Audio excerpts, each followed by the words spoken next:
പ്രിയ സുജനങ്ങളെ, സാദര നമസ്കാരം. രാജേഷ് നാദാപുരമാണ്.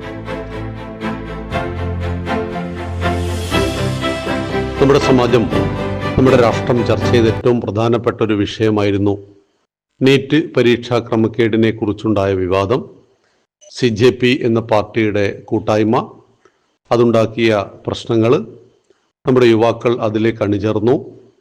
പാർലമെൻറ്റ് ആക്രമിക്കുവാൻ വരെ തയ്യാറാകുന്ന രീതിയിലേക്ക് കാര്യങ്ങൾ പോയപ്പോൾ നമ്മുടെ നാടിൻ്റെ വിദ്യാഭ്യാസ വകുപ്പ് മന്ത്രി ശ്രീ ധർമ്മേന്ദ്ര പ്രധാൻ രാജിവെച്ചു.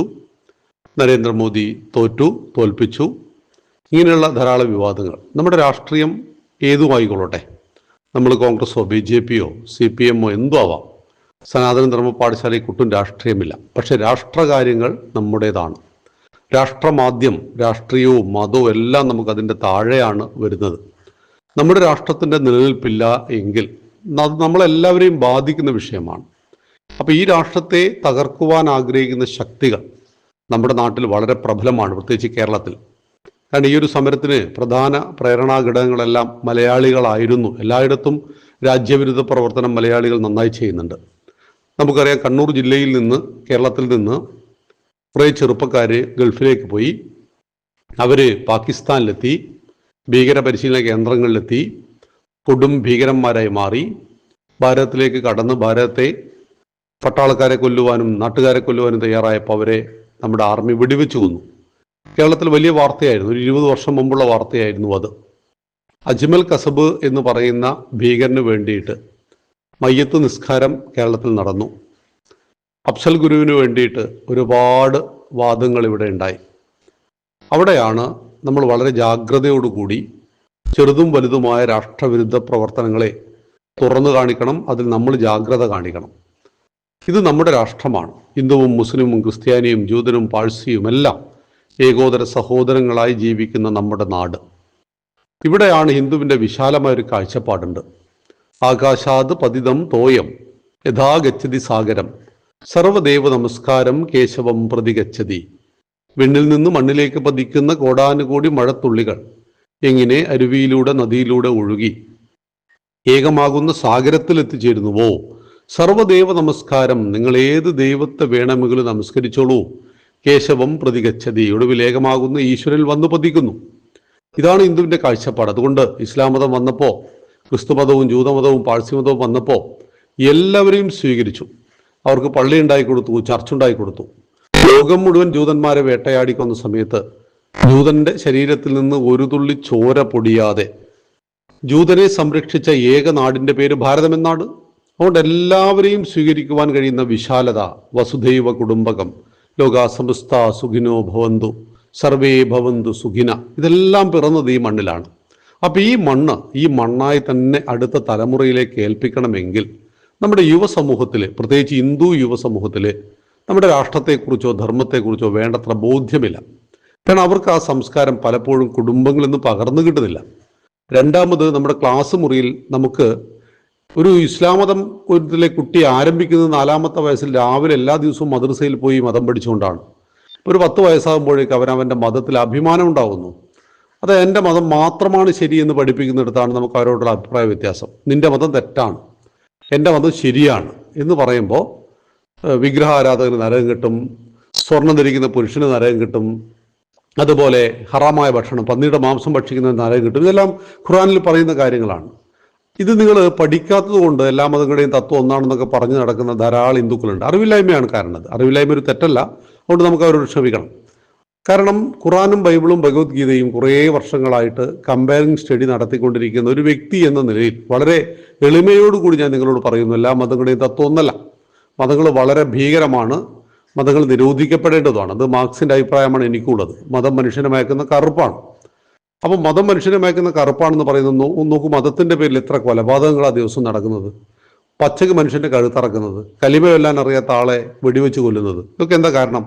മതം എന്ന് പറയുന്ന ഒരു ഭ്രാന്തായി കൊണ്ട് നടക്കുന്നു. എൻ്റെ മതം മാത്രമാണ് ശരി, എല്ലാത്തിലും മതം, വസ്ത്രത്തിൽ മതം, ഭക്ഷണത്തിൽ മതം, നിന്നെ എൻ്റെ വീട്ടിലേക്ക് മതത്തിൻ്റെ ആചാരഭാഗം ക്ഷണിക്കരുത്, കാരണം നീ അമുസ്ലിമാണ്, നീ അഹിന്ദുവാണ്, എന്നൊക്കെ പറയുന്ന പല ടൈപ്പാണ്. ഈ മതഭ്രാന്തുള്ള ആളുകൾ നമ്മുടെ കൂട്ടത്തിലുണ്ട്, അത്യാവശ്യമുണ്ട്. അപ്പം ഇവിടെ വിശാലമായ കാഴ്ചപ്പാട്. വ്യക്തികൾക്ക് മതഭ്രാന്ത് ഉണ്ടാകും നമുക്ക് മനസ്സിലാക്കാം, പക്ഷേ ആ മതത്തിന്റെ ആശയത്തിൽ ഭ്രാന്ത് ഉണ്ടാകുമ്പോഴാണ് അത് വ്യക്തിയുടെ ഭ്രാന്തായി മാറുന്നത്. നമ്മുടെ സനാതന ധർമ്മത്തിൽ 4 വേദം, 5 ഉപവേദം, 6 വേദാംഗം, 18 പുരാണം, 108 ഉപനിഷത്ത്, 2 ഇതിഹാസം, 64 കലകൾ, അർത്ഥശാസ്ത്രം, കാമശാസ്ത്രം തുടങ്ങി അനേക ഗ്രന്ഥങ്ങളുണ്ട്. ഇതിൽ എവിടെ നോക്കിയാലും എൻ്റേത് മാത്രം ശരി എന്ന് പറയുന്നൊരു വാക്ക് എവിടെയും കാണില്ല. ഓൺലി എന്ന വാക്കിൽ ഓൾസോ ആണ്. നിന്റേതും ശരിയാണ്. ഗീതയിൽ ഭഗവാൻ പറയുന്നത് ശ്രേയാത് സ്വധർമ്മോ വിഗുണ പരധർമാത് സ്വനിഷ്ഠിതാൻ സ്വധർമ്മേ നിധനം ശ്രേയം പരധർമ്മോ ഭയാവഹ എന്ന് പറയുന്നുണ്ട്. സ്വന്തം ആശയത്തിന്റെ മഹത്വത്തെ ബോധ്യപ്പെടുന്ന ഒരു ശ്ലോകമാണിത്. നിനക്ക് ശ്രേയസ് ഉണ്ടാക്കുന്നത് നിന്റെ ധർമ്മമാണ്. അപ്പൊ നിന്റെ ധർമ്മത്തിൽ നീ അഭിമാനിക്കണം. അതിലെന്തെങ്കിലും പോരായ്മയുണ്ടെങ്കിൽ അത് തിരുത്തണം. പരധർമ്മോ ഭയാവഹ, അപരന്റെ ധർമ്മത്തെ സ്വീകരിക്കുന്നത് ഭയാവഹമാണെന്ന് പറഞ്ഞു കഴിഞ്ഞാൽ ഒരാൾ തോക്ക് ചൂണ്ടിക്കാണിച്ച് ഇസ്ലാം മതം സ്വീകരിക്കേണ്ടി വന്നാലുള്ള അവസ്ഥ ആലോചിച്ച് നോക്കും. ഭയാനകമാണ്. ഒരു മുസ്ലിമിനെ നമ്മൾ ഭയപ്പെടുത്തി അവനെ കൊണ്ട് ഹിന്ദു മതം സ്വീകരിപ്പിച്ചാലോ അതും ഭയാനകമാണ്. അപ്പൊ അവിടെയാണ് നിനക്ക് നിന്റെ ധർമ്മം ശ്രേഷ്ഠമാണ്, ആ ധർമ്മത്തെ പഠിച്ച് മനസ്സിലാക്കണം. നമ്മുടെ ഹിന്ദു യുവാക്കള്, ഹിന്ദു കൗമാരം, ഹിന്ദു സമൂഹത്തില് ഈ പഠനം വളരെ വളരെ കുറവാണ്. അപ്പൊ അതുകൊണ്ട് തന്നെ അവരെ പെട്ടെന്ന് വഴിതെറ്റിക്കുവാൻ ഈ പാറ്റകൾക്കും ജോൺ ബ്രിട്ടാസുമാർക്കും എല്ലാം വളരെ എളുപ്പം കഴിയും. അപ്പോൾ ഈ സമരത്തിൽ പങ്കെടുക്കുന്നതിൽ ഭൂരിപക്ഷം ഹിന്ദു യുവാക്കൾ തന്നെയാണ്, ഒരു സംശയം അക്കാര്യത്തില്ല. പക്ഷേ ഈ വരുന്ന കുട്ടികളെല്ലാം മിക്കവാറും JNU സന്തതികൾ എന്നൊക്കെ നമ്മൾ പറയുന്നത്. ഇപ്പം JNUവിൽ പഠിക്കുന്ന കുട്ടികളിൽ ഒരു 70% കമ്മ്യൂണിസ്റ്റ് സ്വാധീനത്തിലായിരുന്നു മുമ്പ്. ഇപ്പം അതൊക്കെ മാറി വന്നു. അപ്പോൾ നമ്മുടെ രാജ്യം ഇന്ന് ശരിയായ വഴിയിലൂടെ സഞ്ചരിച്ചു കൊണ്ടിരിക്കുകയാണ്. ശരിയായ വഴിയിലൂടെ ധർമ്മത്തിൻ്റെയും സത്യത്തിൻ്റെയും അഴിമതിരഹിതമായ രാഷ്ട്രം, സമ്പൽ സമൃദ്ധിയുടെ രാഷ്ട്രം. എവിടെയും പട്ടിണിയില്ല. എല്ലായിടത്തും രാജ്യം ശ്രേയസ്സിലേക്ക് പോയിരിക്കുന്നു. ഞാൻ കേരളം മുഴുവൻ യാത്ര ചെയ്യുന്ന ഒരു വ്യക്തി എന്ന നിലയിൽ ഇപ്പം ഞങ്ങൾ കോഴിക്കോട് നിന്ന് ചാവക്കാട് വരെ ഗുരുവായൂരെത്തുവാൻ 1.5 മണിക്കൂറേ ഞങ്ങൾക്ക് വേണ്ടുള്ളൂ. അങ്ങനെ മനോഹരമായ റോഡിലൂടെ യാത്ര ചെയ്യുമ്പോൾ എപ്പോഴും നന്ദിയോടുകൂടി മോദിജിയെ സ്മരിക്കാറുണ്ട്. കാരണം എപ്പോഴും പ്രാർത്ഥിച്ചിരുന്നു, ഭഗവാനെ ഈ റോഡിലൂടെ നമുക്ക് എപ്പോഴാണ് മലയാളിക്ക് പോകാൻ പറ്റുക. അപ്പോൾ അത് അന്വർത്ഥമായി തന്നു. ഇനി 2027 ആ റോഡൊക്കെ പൂർണ്ണമാകുമ്പോൾ ഒരു 6 മണിക്കൂർ കൊണ്ട് കാസർഗോഡുകാരന് തിരുവനന്തപുരത്ത് എത്താൻ കഴിയും. ഇന്ത്യൻ റെയിൽവേയിൽ യാത്ര ചെയ്യുമ്പോൾ 2013-15 മുമ്പായിട്ട് എപ്പോഴും പ്രാർത്ഥിക്കുമായിരുന്നു, ഭഗവാനെ ഇന്ത്യൻ റെയിൽവേകൾ എപ്പോഴാണ് കക്കൂസ് ടാങ്കുകളിൽ നിന്ന് മാറുക. ഇന്ത്യൻ റെയിൽവേ കക്കൂസ് ടാങ്കുകളായിരുന്നു. മനുഷ്യ വിസർജ്യത്തിൻ്റെ രൂക്ഷഗന്ധം കൊണ്ട് നമുക്ക് ആർക്കും റെയിൽവേയിൽ യാത്ര ചെയ്യുമ്പോൾ മൂക്ക് പൊത്താതെ യാത്ര ചെയ്യാൻ കഴിഞ്ഞിരുന്നില്ല. പക്ഷെ നമ്മൾ ധരിച്ചു ഇന്ത്യക്കാർ ഇങ്ങനെയൊക്കെയാണ്, ഇന്ത്യ വികസ്വര രാഷ്ട്രം എന്നൊക്കെ പറഞ്ഞാണ് നമ്മൾ പഠിച്ചത്. അതുകൊണ്ട് അങ്ങനെയൊക്കെ അങ്ങോട്ട് ജീവിച്ചുകൊള്ളുക, ഇങ്ങനെയൊക്കെ സമാധാനിച്ചവരായിരുന്നു നമ്മൾ. പക്ഷേ ഇപ്പം നമുക്കൊരു കാര്യം മനസ്സിലായി, നമ്മുടെ രാജ്യം അങ്ങനെയല്ല. 10 കൊല്ലം കൊണ്ട് ഇന്ത്യൻ റെയിൽവേയിൽ വന്ന മാറ്റങ്ങൾ. ഇപ്പം ഞങ്ങൾ വടകര റെയിൽവേ സ്റ്റേഷനിൽ വന്നിറങ്ങുമ്പോൾ എയർപോർട്ടിൽ വന്നിറങ്ങുന്ന പ്രതീതി ഉണ്ടാവും. മനസ്സിനെന്തൊരു സൗഖ്യമാണെന്നറിയോ. അങ്ങനെ റോഡിലും റെയിൽവേയിലും ആകാശത്തും സമസ്ത മേഖലയിൽ വിപ്ലവമാണ്. ഓരോ വീട്ടിലും ജൽജീവൻ മിഷൻ വെള്ളം എത്തിക്കുന്നു. എല്ലാ ഗ്രാമങ്ങളിലും വീടുകളിലേക്കും വൈദ്യുതി എത്തിക്കുന്നു. ഒരു വർഷം 6000 രൂപ സാധാരണക്കാരൻ്റെ അക്കൗണ്ടിലേക്ക് കൊടുക്കുന്നു. സർവോപരി രാഷ്ട്രം സുരക്ഷിതമാണ്. ഏറ്റവും പ്രധാനതാണ്, ഇന്ത്യൻ സൈനികരെ പാകിസ്ഥാനിൽ നിന്ന് വന്ന ഭീകരന്മാർ ചുമ്മാ കൊന്നു പോകുന്നില്ല. എല്ലാത്തിനും മറുപടി. 26 ഭാരതീയരെ കലിമ കൊല്ലാൻ അറിയാത്തതുകൊണ്ട് നമ്മുടെ രാമചന്ദ്രേട്ടനടക്കം ടൂറിന് പോയ ആളുകളെ കൊന്നുകളഞ്ഞപ്പോൾ 88 മണിക്കൂർ ഓപ്പറേഷൻ സിന്ദൂറിലൂടെ 9 ഭീകര കേന്ദ്രങ്ങളും 11 വ്യോമസേനാ താവളങ്ങളും തകർത്ത് ആയിരക്കണക്കിന് ഭീകരന്മാരെ യമപുരിയിലേക്ക് അയക്കുവാൻ കഴിയുന്ന ഒരു ഭരണാധികാരി, 38 രാജ്യങ്ങൾ അവിടെ പരമോന്നത ബഹുമതി നൽകി ആദരിച്ചൊരു ഭരണാധികാരി, അഴിമതിരഹിതമായ ഒരു രാഷ്ട്രത്തെ കെട്ടിപ്പടുക്കുവാൻ വേണ്ടി നിരന്തരം പ്രവർത്തിക്കുന്ന, ഒരു ദിവസം പോലും ലീവ് എടുക്കാതെ, തൻ്റെ ചികിത്സയ്ക്ക് വേണ്ടി അമേരിക്കയിൽ പോകാതെ, ഒരു ചില്ലിക്കാശ് പോലും തൻ്റെ വ്യക്തിപരമായ കാര്യത്തിന് ചിലവഴിക്കാതെ, തൻ്റെ അമ്മ മരിച്ച സമയത്ത് അതൊരു വലിയ വാർത്തയാക്കാതെ, അങ്ങനെ മഹാത്യാഗത്തിൻ്റെ പ്രതീകമായിട്ടുള്ളൊരു ഭരണാധികാരി നമുക്ക് കിട്ടിയത് നമ്മുടെ ഭാഗ്യമല്ലേ? ഇത് അദ്ദേഹത്തിന് വേണ്ടിയിട്ടാണോ? മോദിജി RSSന്റെ പ്രചാരകനാണ്.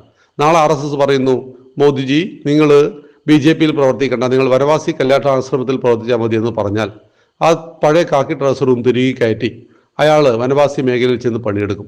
അപ്പം അദ്ദേഹത്തെ സംബന്ധിച്ച് സംഘത്തിൻ്റെ കാര്യാലയത്തിൽ എന്ത് പറയുന്നുവോ, നാഗപ്പൂരിൽ നിന്ന് എന്ത് പറയുന്നുവോ അത് ചെയ്യുന്ന അനുസരണയുള്ളൊരു പ്രചാരകനാണ് അദ്ദേഹം.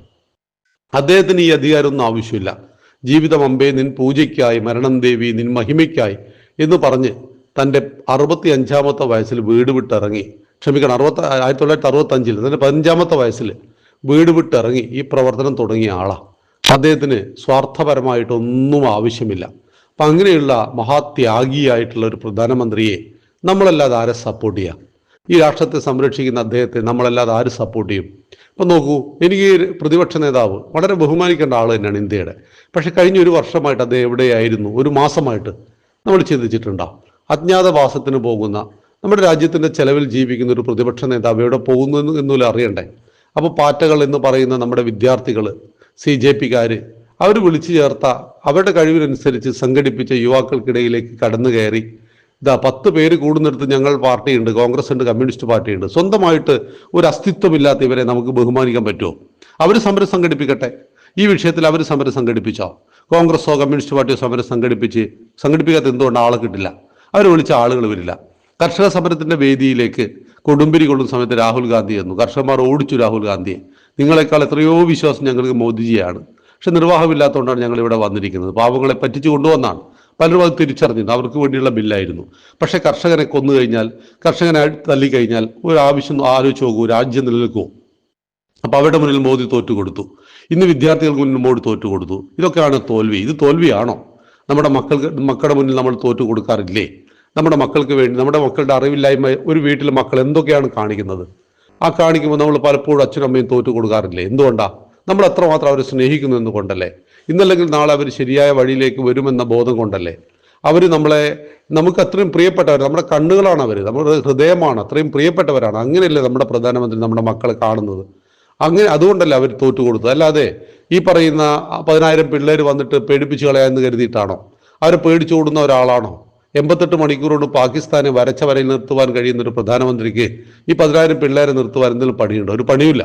പക്ഷെ അവർക്ക് നേരെ ഉപയോഗിക്കേണ്ടത് തോക്കല്ല, അവർക്ക് സ്നേഹം എന്ന തോക്കാണ് ഉപയോഗിക്കേണ്ടത് എന്നല്ലേ മോദിജി നമ്മളെ പഠിപ്പിക്കുന്നത്? എന്നാൽ അവർ കാട്ടിക്കൂടി അക്രമങ്ങൾ നോക്കൂ. എത്ര പോലീസ് വാഹനങ്ങളാണ് തകർത്ത് കളഞ്ഞത്? 126ഓളം പോലീസുകാർക്ക് ഗുരുതരമായ പരിക്ക് പറ്റിയവരടക്കം നമ്മുടെ ഉദ്യോഗസ്ഥന്മാരല്ല, അവർ നിയമപാലകന്മാരല്ലേ? അക്രമം കാണിക്കുമ്പോൾ അവർ ചെയ്യില്ലേ? ഇതിന്റെ നേതാവ് ദീപകിനെ വന്ന സമയത്ത് പോലീസ് എന്താ ചെയ്തത്? എയർപോർട്ടിൽ നിന്ന് കൂട്ടിയിട്ട് ആ സമരപ്പന്തലിൽ എത്തിക്കുകയല്ലേ ചെയ്തത്? അതല്ലേ ജനാധിപത്യം? അയാൾ അറസ്റ്റ് ചെയ്തോ? അയാളെ ജയിലിൽ അടച്ചോ? അയാളെ തല്ലിയോ? ഒന്നും ചെയ്തില്ലല്ലോ. ജനാധിപത്യമല്ലേ? ഇപ്പം ജോൺ ബ്രിട്ടാസ് ഒരു കാര്യം ഓർക്കണം. നിങ്ങൾ സമയം കിട്ടുമ്പോൾ നിങ്ങളുടെ ഗൂഗിളിൽ ടിയാമൻ സ്ക്വയർ എന്ന് ഒന്ന് സെർച്ച് ചെയ്യണം. എന്താ സംഭവം എന്നറിയോ നിങ്ങൾ? ചൈനയിൽ 1989 10,000-ഓളം വിദ്യാർത്ഥികൾ ആവിഷ്കാര സ്വാതന്ത്ര്യം, അതായത് ഞങ്ങൾക്ക് ഇഷ്ടമുള്ള വസ്ത്രം ധരിക്കുവാനും നന്നായി സംസാരിക്കുവാനും കവിതകൾ എഴുതുവാനും ഭരണകൂടത്തെ വിമർശിക്കുവാനും എല്ലാം സ്വാതന്ത്ര്യമാണ് എന്ന് പറഞ്ഞ് സമരം ചെയ്തു. എന്താ ചെയ്തതെന്നറിയോ? അവിടെ നെഞ്ചിലൂടെ യുദ്ധ ടാങ്ക് കയറ്റി കളഞ്ഞു. ഗൂഗിളിൽ 2,500 പേരെ കൊന്നു കാണാം. സത്യത്തിൽ മരിച്ചത് 10,000-ഓളം കുട്ടികളാണ്. 10,000-ഓളം യുവതീ യുവാക്കളുടെ, വിദ്യാർത്ഥികളുടെ നെഞ്ചിലൂടെ യുദ്ധ ടാങ്കറുകൾ കയറ്റിക്കൊന്നാണ് ജോൺ ബ്രിട്ടാസിൻ്റെയും റഹീമിൻ്റെയും ഒക്കെ പാർട്ടി. അവരാണിപ്പോൾ പാറ്റകളുടെ കൂടെ കൂടി രാജ്യത്തെ അന്തഃഛിദ്രമാക്കുവാൻ പരിശ്രമിക്കുന്നത്. അപ്പം ഇതൊക്കെ നമ്മൾ മനസ്സിലാക്കണം. നമുക്ക് 52 ഇസ്ലാമിക രാജ്യങ്ങളുണ്ട് ലോകത്ത്, 100ഓളം ക്രൈസ്തവ രാജ്യങ്ങളുണ്ട്. ഹിന്ദു രാഷ്ട്രം, അതായത് 80% ഹിന്ദുക്കൾ ജീവിക്കുന്ന ഒരു രാഷ്ട്രം. ഹിന്ദു രാഷ്ട്രം എന്ന് പറയുമ്പോൾ വിശാലമായിട്ട് മനസ്സിലാക്കണം കേട്ടോ. അതൊരിക്കലും മുസ്ലിമിനെയും ക്രിസ്ത്യാനിയെയും ജൂതനെയും പാഴ്സിയെയും ഉൾക്കൊള്ളാത്ത രാഷ്ട്രമല്ല. ഈ മണ്ണിന് 3 പേരുണ്ട്: ഇന്ത്യ, ഭാരതം, ഹിന്ദുസ്ഥാൻ. ഹിന്ദുസ്ഥാനിൽ ജീവിക്കുന്നവരാണ് ഹിന്ദുക്കൾ. അവൻ്റെ രാഷ്ട്രത്തിൻ്റെ പേരാണ് ഹിന്ദു രാഷ്ട്രം. ഹിമാലയം സമാരഭ്യ യാവത് ഹിന്ദു സരോവരം തം ദേവനിർമ്മിതം ദേശം ഹിന്ദുസ്ഥാനം പ്രചക്ഷത. അതാണ് ഹിന്ദുസ്ഥാനം നിർവചനം. വടക്ക് ഹിമാലയത്തിൽ നിന്നും ആരംഭിച്ച് സിന്ധു മഹാസാഗരം വരെ ദേവരാൽ നിർമ്മിക്കപ്പെട്ട അതിമനോഹരമായ ഒരു ഭൂപ്രദേശം. ആ മണ്ണിന്റെ പേരാണ് ഹിന്ദുസ്ഥാൻ. അവിടെ ജീവിക്കുന്ന ജനങ്ങളുടെ പേരാണ് ഹിന്ദുക്കൾ. ഈ വിശാലമായ കാഴ്ചപ്പാട് നമുക്കുണ്ടാവണം. രാഷ്ട്രീയം ഏതാണെങ്കിലും രാഷ്ട്രത്തിനെതിരെ നടക്കുന്ന ഓരോ പ്രവർത്തനത്തെയും നമ്മൾ തുറന്നു കാണിക്കണം. അതിൽ മറ്റുള്ളവർ എന്ത് വിചാരിക്കും, എൻ്റെ മതേതര മുഖച്ഛായ തകർന്നു പോകുമോ എന്നൊന്നും വിചാരിക്കരുത്. മതേതരത്വം കൊണ്ട് നഷ്ടമല്ലാതെ ഒന്നും നമ്മൾ നേടിയിട്ടില്ല. നമ്മുടെ ഭാരതമാതാവിനെ വെട്ടിമുറിച്ച് പാകിസ്ഥാൻ കൊടുത്തത് ഈ മതേതരത്വത്തിൻ്റെ പേരിലായിരുന്നു. ഇനിയെങ്കിലും ഈ മതേതരത്വത്തെ വലിയൊരു സംഭവമായിട്ടൊന്നും കരുതരുത്. അതെല്ലാം ഹിന്ദുക്കളെ മാത്രം ബാധിക്കുന്ന വിഷയമാണ്. മതേതരത്വം ഒരു ക്രിസ്ത്യാനിയെയും ഒരു മുസ്ലിമിനെയും ഒന്നും ബാധിക്കാറില്ല. ഇതെല്ലാം കോംപ്രമൈസ് ചെയ്യേണ്ട ഹിന്ദുക്കൾ മാത്രമാണ്. നമുക്കത് വേണ്ട. നമുക്കെല്ലാവരും ഒറ്റക്കെട്ടായിട്ട് മതി. മുസ്ലിമിന് കിട്ടാത്തതൊന്നും നമുക്ക് വേണ്ട, നമുക്ക് കിട്ടാത്തതൊന്നും മുസ്ലിമിനും വേണ്ട. ഹിന്ദു, മുസ്ലിം, ക്രിസ്ത്യാനി, ജൂതൻ, പാഴ്സി എന്നൊന്നും ക്ലാസ് മുറിയിൽ ചോദിക്കേണ്ട. മതം ചോദിക്കാതെ സ്കോളർഷിപ്പ് കൊടുക്കണം. മതേതരത്വം എന്ന് പറയുകയും 1-ാം ക്ലാസ്സിൽ പഠിക്കുന്ന കുട്ടിയോട് മതം ചോദിച്ച് സ്കോളർഷിപ്പ് കൊടുക്കുകയും ചെയ്യുന്ന നാട് നമുക്ക് വേണ്ട. പട്ടിണി കിടക്കുന്നവനോട് ജാതിയും മതവും ചോദിക്കാത്ത ഭാരതം നമുക്ക് വേണം. സാമ്പത്തിക സംവരണം വേണം. ഏക സിവിൽ കോഡ് വേണം. ഈ രാജ്യത്തിന്റെ ഉള്ളിൽ മറ്റൊരു രാജ്യത്തെ ഉണ്ടാക്കിയ നിയമമുണ്ടായിരുന്നു, 320-ാം വകുപ്പ്. അതൊക്കെ മോദിജി എടുത്തു കളഞ്ഞു. പൗരത്വ ഭേദഗതി നിയമം നടപ്പിലാക്കി. അതുപോലെ തന്നെ ഹിന്ദുവിന്റെയും ക്രിസ്ത്യാനിയുടെ ഒക്കെ സ്വത്ത് തട്ടിയെടുക്കുന്ന ഈ ഇസ്ലാമിക നിയമങ്ങളെ മുഴുവൻ ഇല്ലാതാക്കി. വഖഫ് നിയമങ്ങളെ മൊത്തം ഭേദഗതി ചെയ്തു. രാജ്യം ശരിയായ ദിശയിൽ സഞ്ചരിക്കുമ്പോൾ നമ്മുടെ ജോൺ ബ്രിട്ടാസുമാർക്ക്, MA ബേബിമാർക്ക്, രാഹുൽ ഗാന്ധിമാർക്ക്, റഹീമുമാർക്ക് വലിയ ചൊറിച്ചലുണ്ടാവും. ജമാഅത്തെ ഇസ്ലാമിയും മാവോയിസ്റ്റുകളും നമ്മുടെ ആം ആദ്മി പാർട്ടിയും കമ്മ്യൂണിസ്റ്റ് പാർട്ടിയും എല്ലാം ചേർന്നിട്ട് ഈ രാജ്യത്തെ തകർക്കുവാനുള്ള പരിശ്രമത്തെ മോദിജി തകർത്ത് കളഞ്ഞിരിക്കുകയാണ് ഒറ്റ രാജിയിലൂടെ എന്ന് മനസ്സിലാക്കുക. നന്ദി, നമസ്കാരം.